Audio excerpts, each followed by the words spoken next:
You're watching Hal Sparks Mega Worldwide Road Edition. I'm in Jackpot, Nevada, and we're about to see Greg Kelly have a fit. He's going to have one of these moments where he's gonna quote Trump again, isn't he? Is he going to do it? God, I hope not. Oh, it froze. Oh, okay, so they need me to stop for a second, go back to just me, and reset that way. That's fine. You know, it's a little thing. It's no big deal. Jackpot, the ironically named gambling town. Yeah, you prefer Eric Bowling is basically Greg Kelly with a shellfish allergy. I mean, I've never seen a grown man get that much derma filler, and especially use like marzipan to do it. Let's see, is this working? I'm gonna have to. Do I have to reload the page to make it work? Is that how it's gonna work?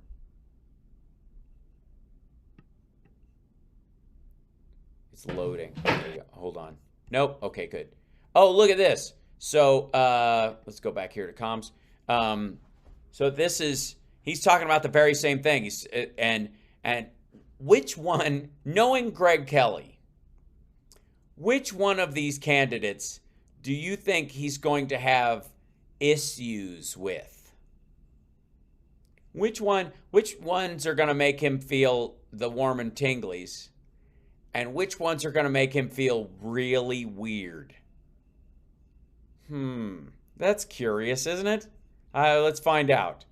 Because the title of this is Greg Kelly, Something's Very Strange in the Pennsylvania Senate Primary. And by strange, I mean the black lady. Hey, it's going to be a big year for Republicans, right? Jesus Christ. Loud. No, it's not. Hey, they're going to take the House and the Senate back. No, they're not. And that would be pretty spectacular. And things are getting down to the wire in Pennsylvania. The Republican primary is coming up on Tuesday. Major candidates vying for the nomination. Of course, you know that President Trump has endorsed Dr. Oz. Which is why you put him in the middle in your graphic. News lately about Kathy Barnett. She has emerged as a real contender here. She's in second place.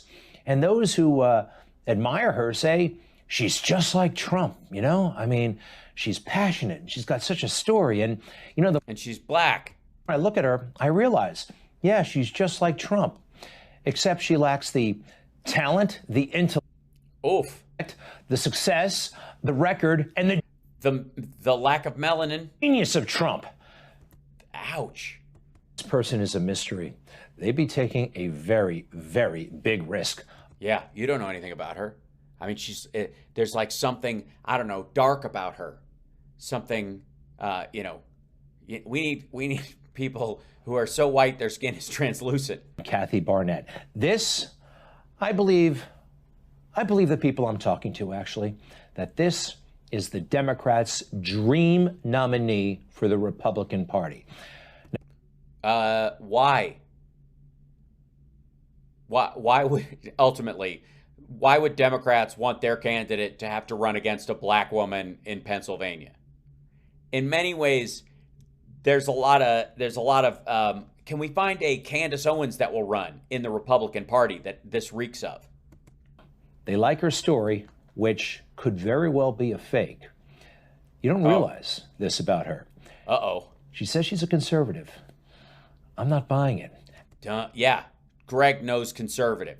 And if you'll notice, conservative, you know, they kind of have there's something about their face. Actually, she looks like a race-baiting huckster. Yipes! She just gives, you know, because that's, if you picture race-baiting huckster in your mind, this is the image that's supposed to come to mind according to Greg Kelly. Fucking hell, this is one of their own. How come I'm on the road, there's no popcorn? It's sad. Yeah, sorry to say that, but it's true. Now, this is a... What do you mean, sorry to say that? What do you mean it's true? The fuck? Sorry to say, but she does. She looks like a race-baiting huckster. I mean, obviously somebody who looks like me would never bring up someone's race apropos of fuck all just to do this. It's, you know what I mean? That's something a race-baiting huckster would do. Sean Gale, he's also running for Senate in Pennsylvania. He's calling her out. Listen to this. Uh-oh, Sean Gale is gonna finally do it. Call him out, Sean Gale. At a recent U.S. Senate debate, candidate Sean Jesus Christ. Thanks for the voiceover. Gale called out Kathy Barnett for playing the race card on the campaign trail. And I think it's very disingenuous for Kathy Barnett to pretend that she's not. Okay, how the fuck does this guy have Ben Shapiro voice? Are there any... what happened? Is the entire Republican Party just a masculinity cry for help? And look, one of the things that it's A campaign purely. I can't. That's going to drive me crazy. What the fuck? Gale called out Kathy Barnett. Listen to the announcer. This guy called out this thing. He's doing it on purpose just to make this guy's voice sound that much pinchier. For playing the race card on the campaign trail. And I think it's very disingenuous for Kathy Barnett to pretend that she's not running a campaign purely based on identity politics. I mean, anybody up here can tell one of these things is not like the other. One of these things just doesn't belong. This way. Let me look at it this way. She's black. 7 candidates running for this race. And there's only one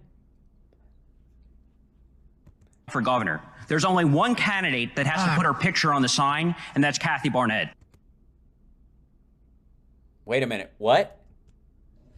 For governor. There's only one candidate that has to put her picture on the sign, and that's Kathy Barnett.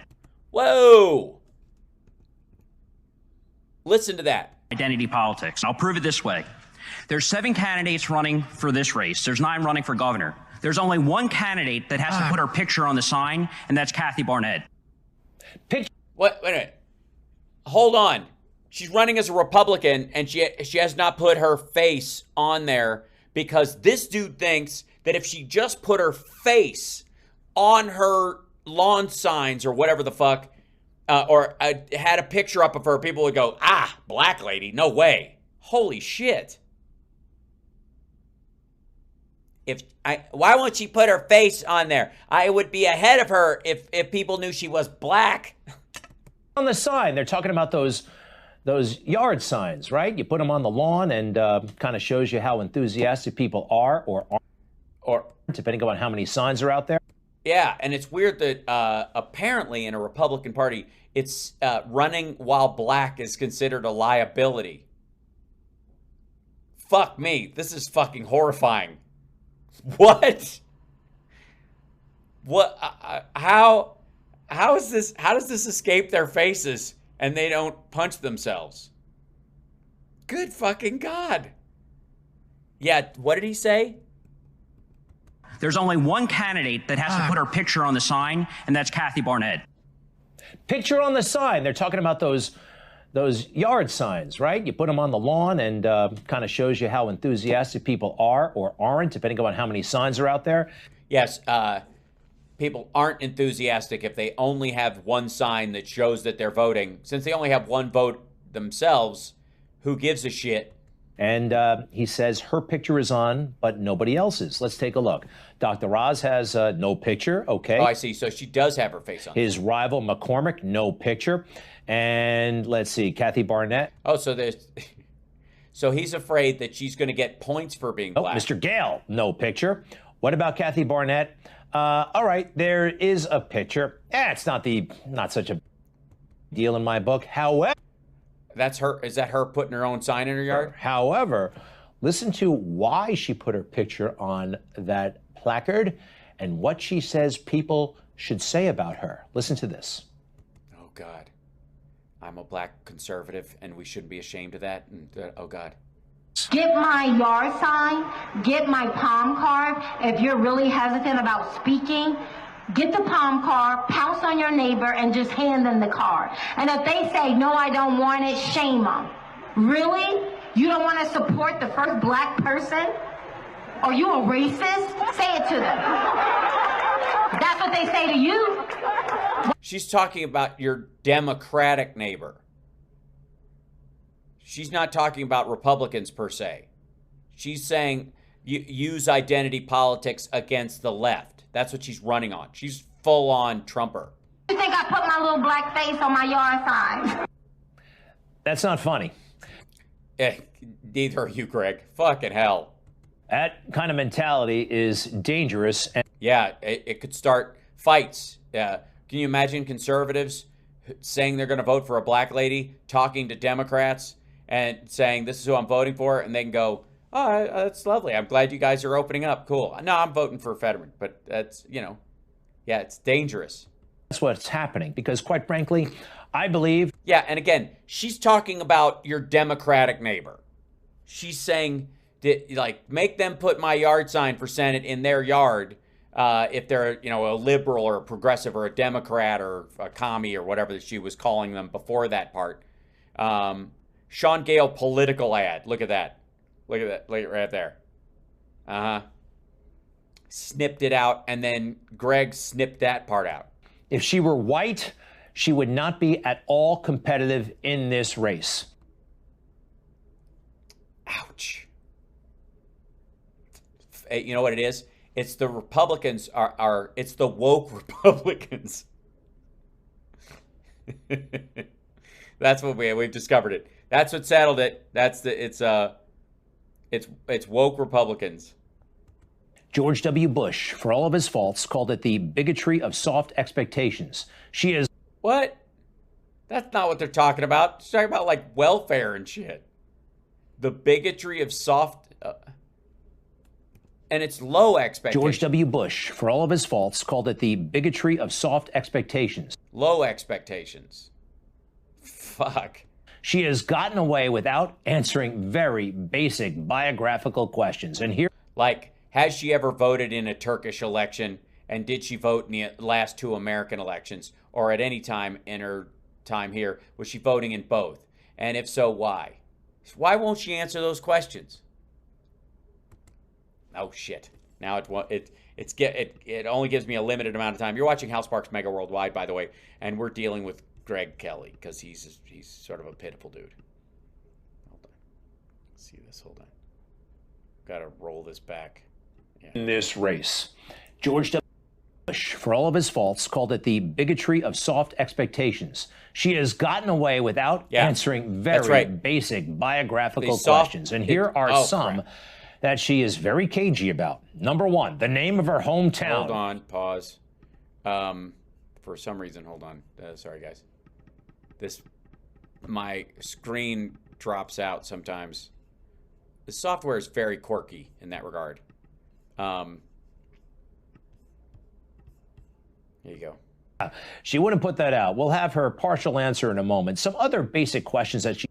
Why she won't name her hometown? Why? Because she moved a lot? Because she doesn't want to focus on one particular place and have people go, you lived there till you were 7. You lived in this place for 14 years and then you moved again. Very evasive about. Where was she an adjunct professor and when?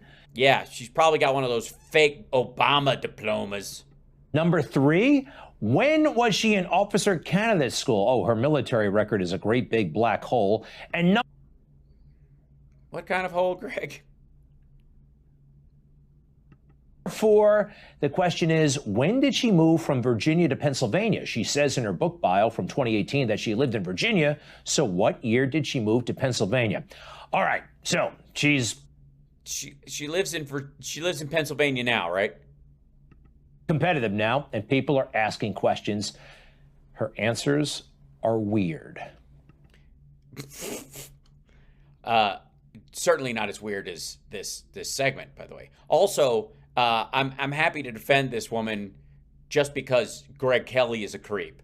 I'm sure her politics are fucking ridiculous because she considers herself super MAGA. But so what? Yes. So, my military record. I went in 1990. I came out in 2000. I have honorable discharges. I spent 10 years in, I usually say the military, but under that umbrella would be between the Army Reserve and the National Guard. That's that. That's that? That's it? That's all you're going to say about your military service? The year you went in, the year you allegedly... She was in the Army Reserves and the National Guard from 90 to 2000. She never claimed to see action. She didn't bullshit everybody that she was at fucking, stormed a ridge in fucking Grenada. What about what job you had, where you were based, what did you do, what were your responsibilities, what did you learn? It's suspicious. She has a book. Maybe she says it in there. Vague. I was in the military, not for 10 years like Kathy, for 9 years active duty. And I can tell you everything, not just when I went in and when I left, the places I lived, Virginia, Florida, Mississippi, Arizona, the places I went, everywhere from the United Arab Emirates, got to fly over Iraq, the Peleliu, the Tarawa. Got to fly over Iraq. Yeah, so did I at one point, because on my flight to Dubai. Kinds of things. I could talk for an hour before I say, and that's that. Something's weird. Very weird about. Yeah, I'm beginning to question the validity of all Republican military service. Is that what you're telling me, Greg? Yes. And it gets even weirder. What's weird is this is the only picture of you, and it looks like you went to fighter pilot camp. Kathy, did you go to officer candidate school? There's questions around that. I was accepted. I always say I was accepted. I went through the rigorous paperwork and vetting and interviews to be accepted into officer candidacy school. And I have always said I did not finish it because I got married. This really cute guy asked me to marry him. We did lots of things during officer candidate school. We didn't have time to get married and meet our fiancé. Right. This gives you an idea of what that... She didn't finish filling out and going through the acceptance part. It's not that she didn't go into... she didn't say she went to officer's candidate school and that she met her husband while she was there and then she quit officer's... That's not what she said at all. We're all hearing what she said, right? We're all hearing that, Greg is filtering this through an abject hatred that's off the charts. Experience is like, but somehow she found the time to get married. She got accepted. She didn't finish. She didn't finish the interview process. She was going to start it, but she never went into it. She never finished that part of it. That's what I understand that she said. Candidacy school, nobody calls it that. It's very strange. Even basic questions about her hometown. Where are you from? She gets evasive and cagey. Well, obviously it's someplace in Kenya, Greg, and it's hard to pronounce. What's the name of your hometown? I grew up in what was called Nichburg. It is now called Repton. And that's Alabama. in Alabama. Look, I listened to it. I couldn't. Mitchburg. I couldn't find it. I'm not exactly sure what she said. Granted, she's on the phone. If you... I think it was Lynchburg. Live in Alabama and you've heard of these places, that's great. I personally have not, but I'll give her that. She's probably from Alabama, but even that seemed a little bit... Yeah, Alabama in the Congo. Now, she claims to be or have been a professor. Do you believe this? Where were you an adjunct professor and when? In Justin University. And where's that, Kathy? That is in Illinois. Okay. And when were you there? I don't remember the time. Okay. This is what grifters do. They're vague about their past on purpose. They don't want you to go back there and check around. Maybe it never even happened. We think she said Judson University. Not sure. If it is, it's smaller than most high schools. Doesn't know when she was there. Where is it? Illinois, I think. No, she knows it's in Illinois. She doesn't remember the exact time period. And what about... And she was an adjunct professor, so she was signed up and she would do stuff and then she wouldn't and yada, yada. That's what that usually means. Again, None of this even has to be true, but at least listen to what she's actually saying. Is she actually living as an adult? She wrote a book in 2018 about herself, an autobiography. Listen to this. And when did you move from Virginia to Pennsylvania? You say in your book bio that. Go ahead. Yeah, I never lived in Virginia. That was a typo, but by the time it was discovered, the book had already been printed. So we've never lived in Virginia. We lived here in Pennsylvania this is our 9th year. Yeah, that's sketchy as hell, man. 9 years. And can't we throw in like 1 month in Virginia and disqualify her for being black and from Virginia? A typo. The book said, her own book, her autobiography said she lived in Virginia. May I see Virginia, please? It's a pretty straightforward word. Virginia, if they put an S. No, the typo isn't about Virginia. It's about whether she lived there or not. The end or misspelled it, that would be. They've spent time in there, but like she served there or she had to go work there or she spent a little time there, but she didn't officially move, I think is where she's going. Typo. Not that this fucking matters. She says they should have written Pennsylvania. That's an entirely different word, right? That's not a typo. That's an error in fact, potentially, or perhaps she's just lying. By the way. Yeah, I don't even believe she's in Pennsylvania right now. Out there when she tweets. Oh, yeah. Now, this is offensive stuff, but we got to go through it. I mean, somebody's got to vet her. Please pray for my babies and me. We are about to board the plane to California, and there's a homosexual female. This is bigotry, folks. This is bigotry. Oh. Yeah, maybe that's why she's in second place all of a sudden. This seems to be reasons why she's rocketed to the top. Here she is engaging in some political conversation. No, we have Cruz and Ben Carson. This is back in 2016. I like Trump. He's a riot, but he's nothing more than headlines. Very little substance. Yeah, that turned out to be the case. Really? Islam, she says, is a theocracy and should be banned in the United States. Yeah, this all fits with 2016. This is 2017. Yeah, 2017 Trumpism. I disagree with that. Well, yeah, on a constitutional basis, they should be allowed. They should just be asked politely to leave. Democrats in Pennsylvania will not let her forget it if she is the nominee. This is dangerous stuff. This is un-American. This is weird. And so is she. I'm sorry. Holy hell. And she's tried politics before. In a way, she's an insider, right? I mean, who goes around running for election after election? In 2020, she ran for Congress. Nixon? By 20 points. That's big. And is Pennsylvania really going to take a chance on the... She ran for Congress in November 2020. And? She poised for victory now in a general in Pennsylvania? Let's take a look at Donald Trump's preferred candidate, Dr. Oz. Now, look at him, this smiling guy. Look at that guy. Come on. Look at that guy.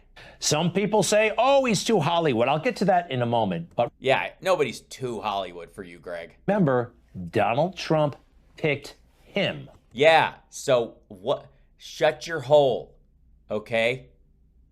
You don't know all of his reasons, and they're all good. Trust me. Oh, for fuck's sake. I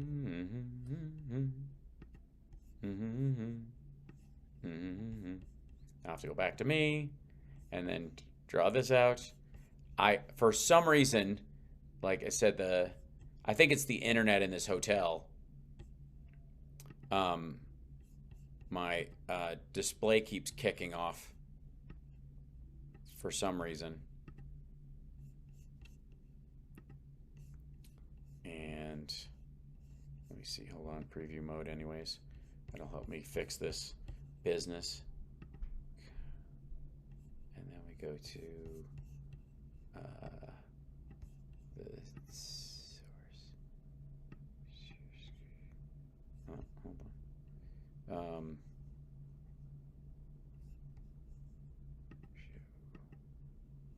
There we go. 1 second, I'm fixing something. Oh my God.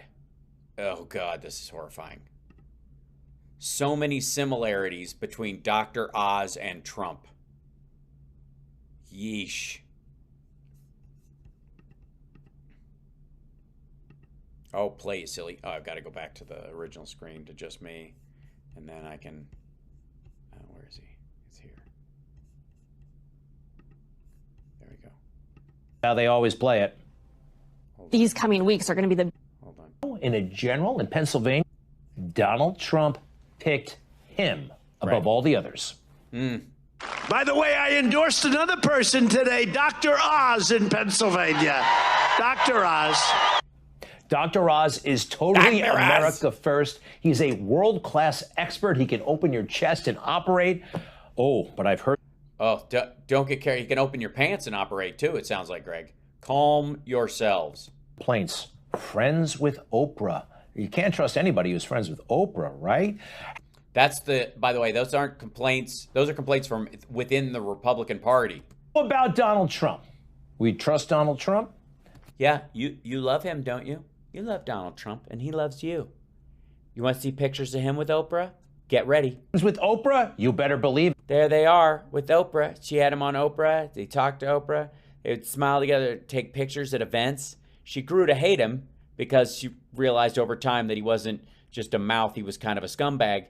All over the place. He even thought about having Oprah as his running mate. You can look it up. He did. In 2015, he talked about it. Yeah. Because he was thinking TV ticket and he was never expecting to win. All right. They also say, well, Dr. Oz, I heard him say something about abortion once. I'm not sure if he's pro-life.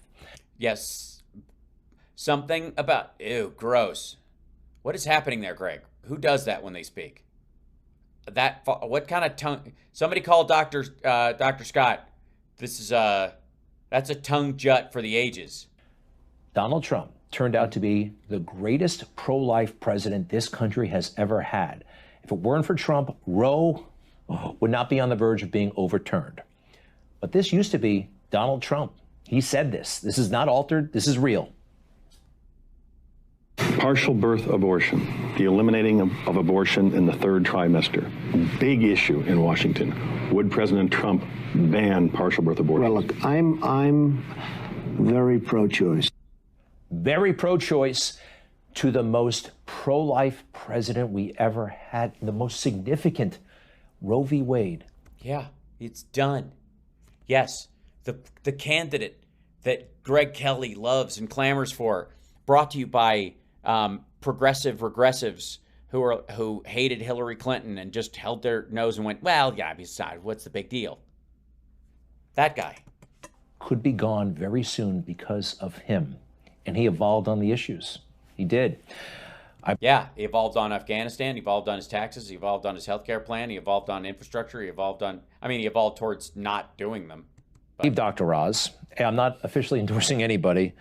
Well, no, everybody's clamoring for that. We're all waiting with bated breath. But I believe him. And the fake news, if Dr. Oz loses to Kathy Barnett, you know what they're going to do? They're going to try to write the political obituary of Donald Trump. Yeah. So if you don't back Oz, you're not backing Trump. You have to back his candidate. Even if you hate them, you don't trust them, and they're friends with a baby eater. A big test. And if he loses, he's losing hold. That's how they always play it. These coming weeks are going to be the biggest test of former President Trump's hold on the Republican Party. I mean, what's happening in Pennsylvania is fascinating. He endorsed Mehmet Oz. Pennsylvania, now the biggest Trump test yet. Having Donald Trump's endorsement is helpful. But the real question is, what happens when you take away the scandals? Can he, in fact, put someone over the top who really doesn't have any quote-unquote scandals, but perhaps is a weak candidate? I think next week in Pennsylvania, we're going to get a real test. The reason I think Pennsylvania is going to be the biggest Trump test yet is because of this resistance to Oz.